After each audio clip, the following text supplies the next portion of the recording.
Congratulations on coming this far. By now, you've learned what AI agents are, how they function, and even how to build and customize your own using free resources. In this final part, let's reflect on what we've accomplished and lay out some next steps and resources for you to continue your journey. Building AI agents is an ongoing learning process. The technology is evolving rapidly, with new models and techniques emerging all the time. The great thing is, as an intermediate developer who's followed along this series, you have a solid foundation to make sense of those new developments and incorporate them into your projects without spending a fortune. First, let's recap the key things you've learned.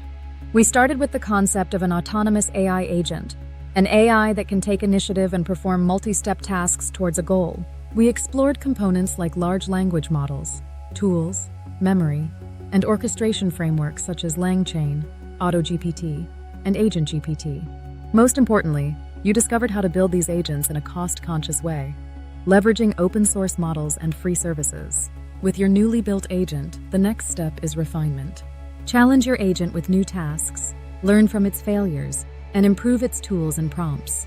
Whether it's making your research agent more accurate or enhancing your coding agent to test its own outputs, every iteration helps you build smarter systems. Keep exploring the AI agent ecosystem. Try other frameworks like Microsoft's semantic kernel or Hugging Face Transformers agents. Dive deeper into LangChain's advanced features and stay connected with active communities, newsletters, and forums. Seeing real-world experiments will inspire your next project and help you stay ahead in this fast-moving field.